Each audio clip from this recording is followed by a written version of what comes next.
శ్రీ మహాగణాధిపతయ నమః. ఈరోజు మనం ద్వాదశ రాసుల్లో అంటే మేషాది మీనం వరకు ఉన్నటువంటి 12 రాసుల్లోనూ ఏ రాశి వారిని వివాహం చేసుకుంటే కలిసి వస్తుంది, ఏ రాశి వారిని పొరపాటును కూడా వివాహం చేసుకోకూడదు, ఒకవేళ చేసుకుంటే ఏం జరుగుతుంది, కొన్ని సరిపడని రాశుల వాళ్ళు గతంలో వివాహం చేసుకుని ఉంటే ఏ రకమైనటువంటి సమస్యలు ఈ సంవత్సరం వచ్చే అవకాశం ఉంది, వాటికి సంబంధించిన పరిహారాలు ఏమిటి, ఇటువంటి అనేక అంశాల గురించి తెలుసుకోవడానికి ప్రయత్నం చేద్దాం. మొట్టమొదట దీంట్లో భాగంగా మేషరాశి వారు అసలు ఎవరిని వివాహం చేసుకోకూడదు అంటే ఏ రాశి వారిని వివాహం చేసుకోకూడదు అనేటువంటి అంశం గురించి తెలుసుకోవటానికి ప్రయత్నం చేద్దాం.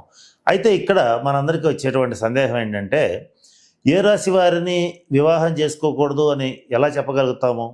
గతంలో వివాహాలు అనేటువంటివి జాతకాలు చూడకుండానే చాలామంది చేసుకున్నారు, వాళ్ళు బాగానే ఉన్నారు.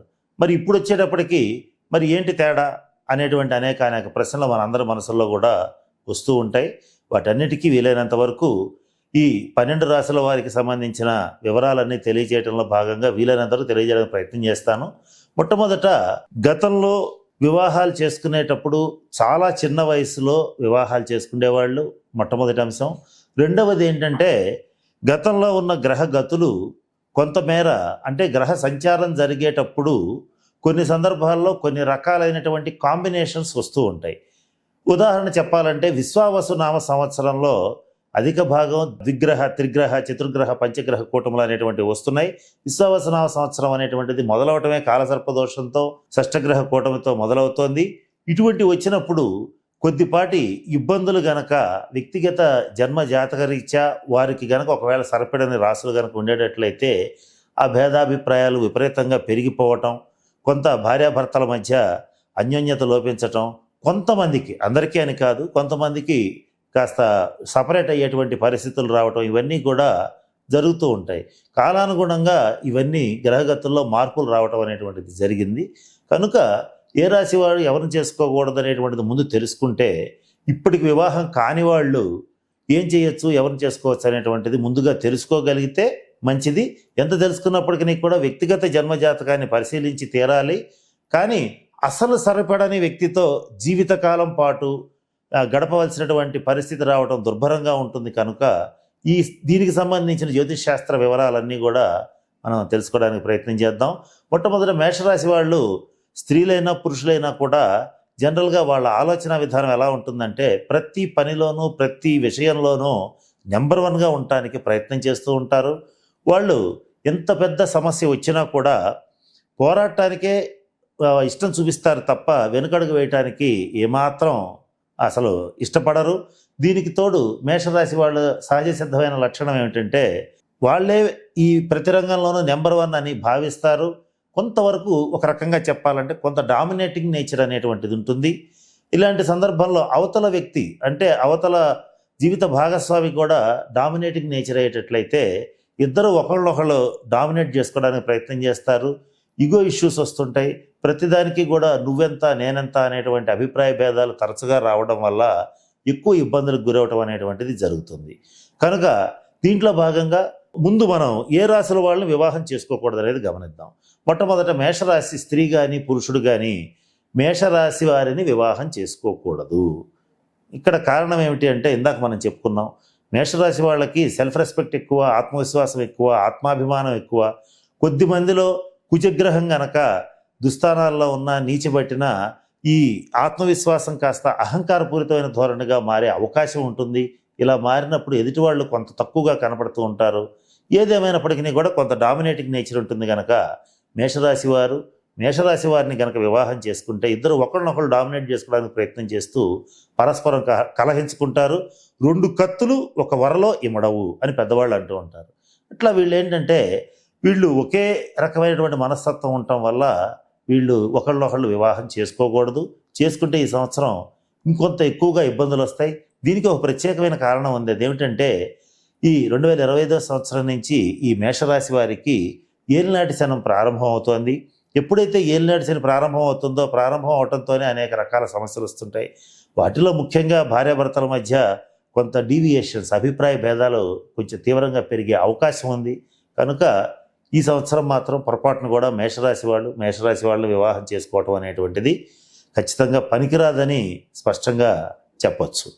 ఇక మేషరాశి వారు ఎవరిని చేసుకోకూడదంటే వృషభ రాశి వారిని చేసుకోకూడదు. ఇక్కడ ఒక చిన్న విషయం ఉంది. మేషరాశి వారు వృషభ రాశి వారిని చేసుకునేటట్లయితే దీన్ని ద్విద్వాదశ స్థితి అంటారు, అంటే 2-12 స్థితి అంటారు.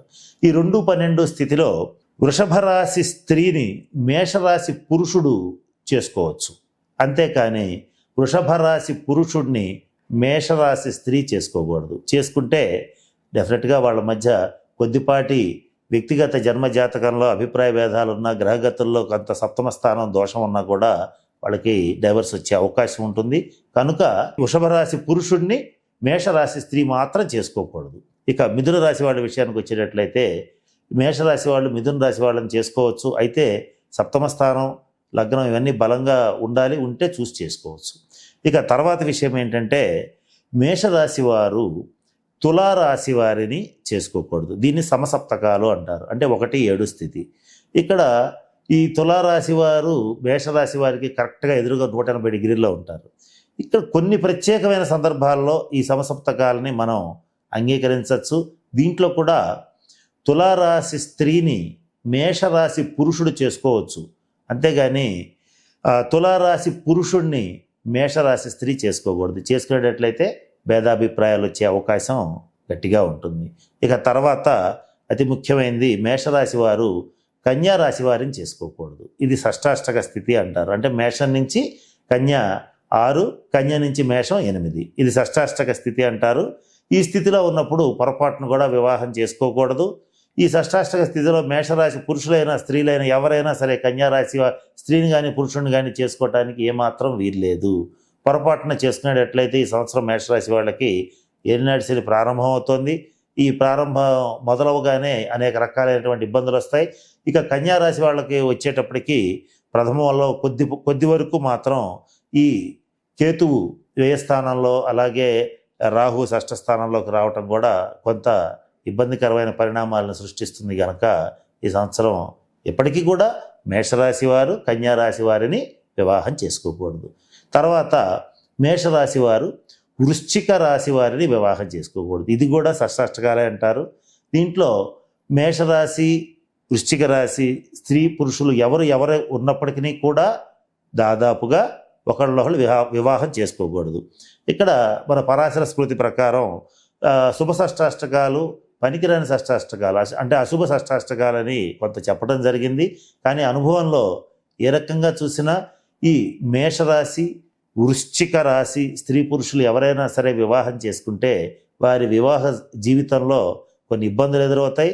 వీళ్ళలో ఒకళ్ళకి మరి ఏ రకమైన ఇబ్బందులు వస్తాయని ఆలోచిస్తే వీళ్ళ కాంబినేషన్లో ఒకళ్ళకి ఆరోగ్యం కొంచెం దెబ్బతింటం కానీ, అలాగే సంతానపరంగా కొంత స్త్రీలకి మిస్క్యారేజ్ అవ్వటం కానీ ఇలాంటివి జరిగే అవకాశం ఉంటుంది. వీటితో పాటుగా వారు కలిసి ఉండకుండా వేరు ప్రదేశాల్లో వర్క్ ప్లేసెస్లో ఉండటం, అంటే ఒకళ్ళు ఒక చోట ఉద్యోగం చేసుకోవటం, ఒకళ్ళు వేరే చోట ఉద్యోగం చేసుకోవటం, లేదా ఒకళ్ళు ఒక చోట వ్యాపారం చేయటం, ఒకళ్ళు వేరే దేశంలో ఉద్యోగం చేయటం, ఇట్లా డిఫరెంట్గా ఉండే అవకాశాలు ఉన్నాయి. కనుక మేషరాశి స్త్రీ పురుషులు అలాగే వృశ్చిక రాశి స్త్రీ పురుషులను ఎటువంటి పరిస్థితుల్లోనూ వివాహం చేసుకోకూడదు. ఇక చివరిగా ఎవరు చేసుకోకూడదంటే మేషరాశి వారు మీనరాశి వారిని వివాహం చేసుకోకూడదు. ఇది కూడా ద్విద్వాదశాల కిందే వస్తుంది. ఇక్కడ ఈ ద్విద్వాదశాలలో ఒక చిన్న సవరణ అనేటువంటిది ఉంటుంది. అదేమిటంటే మేషరాశి స్త్రీని మీనరాశి పురుషుడు వివాహం చేసుకోవచ్చు. అయితే ఇక్కడ మేషరాశి పురుషుణ్ణి మీనరాశి స్త్రీ చేసుకునేటట్లయితే చాలా ఇబ్బందులు వస్తాయి. ఎవరికి ఇబ్బందులు వస్తాయంటే దీంట్లో మీనరాశి స్త్రీకి మాత్రం విపరీతమైన అనారోగ్య సమస్యలు, మానసికంగా శారీరకంగా కుంగిపోవటం, ఆర్థికంగా ఇబ్బంది పడటం, ఇటువంటివన్నీ కూడా వస్తాయి. ఏది ఏమైనప్పటికీ కూడా ఈ మేషరాశి మీనరాశి స్త్రీ పురుషుల మధ్య కాంబినేషన్ ఏదైతే ఉంటుందో అది ఏదో ఒక రకంగా ఇబ్బందికరమైన పరిణామంగా చోటు చేసుకుంటుంది. వీళ్ళలో అధిక భాగం వివాహ సమయంలో కొన్ని తెలిసి తెలియక వివాహం చేసుకోవటం, కొన్ని వాళ్ళ యొక్క మానసిక ప్రవృత్తులు తెలియక వివాహం చేసుకోవటం, తర్వాత జీవితకాలం బాధలు పడటం, ఇటువంటివన్నీ కూడా జరిగే పరిస్థితులు ఉంటాయి. ఈ సంవత్సరం మరి ముఖ్యంగా మేషరాశి మీనరాశి స్త్రీ పురుషులు ఎవరైతే ఉంటారో వీళ్ళిద్దరూ పొరపాటును కూడా వివాహం చేసుకోకూడదు. దీనికి కారణం ఏంటంటే ఇద్దరికీ కూడా ఏలినాటి శని పీక్స్లో ఉంటుంది. కనుక వీరు ఈ కాంబినేషన్లో చేసుకునేటట్లయితే ఇద్దరిలో ఒకళ్ళకి కొంత అనారోగ్య సమస్యలు, అలాగే ఆర్థికపరమైన ఇబ్బందులు, మెయిన్గా ఆర్థికపరమైన అంశాల్లో చాలా ఇబ్బందులు పడే పరిస్థితి ఉంటుంది. రుణాల పాలయ్యే అవకాశం ఉంటుంది. వాళ్ళ వ్యక్తిగత జన్మ జాతక రీత్యా కొంత తీవ్రమైనటువంటి బాధలు పడే పరిస్థితి ఉంటుంది. కనుక వీళ్ళు ఎటువంటి పరిస్థితుల్లోనూ వివాహం చేసుకోకూడదు. ఇక నెక్స్ట్ వీడియోస్లో ఏం చేద్దామంటే ఏ రాశి వాళ్ళు ఎవరిని చేసుకుంటే బాగుంటుంది అనేటువంటి అంశాన్ని కూడా తెలియచేస్తాను. అయితే ఇక్కడ వీళ్ళు కనుక వివాహం చేసుకుంటే ఇబ్బందులు పడతారు అనేటువంటి ఉద్దేశంతో ఈ సంవత్సరం మీరు వివాహం చేసుకునేటప్పుడు అంటే చేసుకోబోయే ముందే ఇవి కాస్త గమనించుకుని చేసుకుంటే వీటితో పాటుగా వ్యక్తిగత జన్మజాతకాన్ని కూడా చూసుకోవాలి. ఆల్రెడీ గురువుగారు చెప్పారు కనుక మేము చేసేసుకున్నామండి కానీ మాకు సమస్యలు వచ్చినాయి అంటే అలా కాదు. ఇక్కడ ఏమిటంటే దాదాపుగా ఇవి ఎక్కువగా ఇబ్బంది పెడతాయి. ఒక వ్యక్తి జన్మ జాతకంలో సప్తమ స్థానాధిపతి నీచిబట్టి లేదా అస్తంగత్వం చెంది ఏ స్థానంలో పడి ఇట్లా రకరకాలైన ఇబ్బందులు కలిగితే ఎంత మంచి జాతకురాలను వివాహం చేసుకున్నా కూడా ఇబ్బందులు వచ్చే పరిస్థితులు ఉంటాయి. కానీ ఫస్ట్ మనం సెలెక్ట్ చేసుకోవటమే తప్పు, సెలెక్ట్ చేసుకోకూడదు. చాలామంది ఈ విషయంలో పొరపాటు పడి ఎంతోమంది మా దగ్గరికి రావటం, ఇబ్బందులు పడటం, వాటికి మనం పరిహారాలు చేయటం ఇవన్నీ జరిగిపోయినాయి. ఇవి జరగకూడదు, మరల ఇబ్బంది పడకూడదు అనే ఉద్దేశంతోనే వీటిని మీకు నేను తెలియచేస్తున్నాను. కనుక ఈ అంశాలన్నింటినీ దృష్టిలో పెట్టుకుని మేషరాశి వాళ్ళు చక్కగా మంచి జీవిత భాగస్వామిని ఎన్నుకోవాలని కోరుకుంటూ మనస్ఫూర్తిగా సెలవు తీసుకుంటున్నాను. స్వస్తి.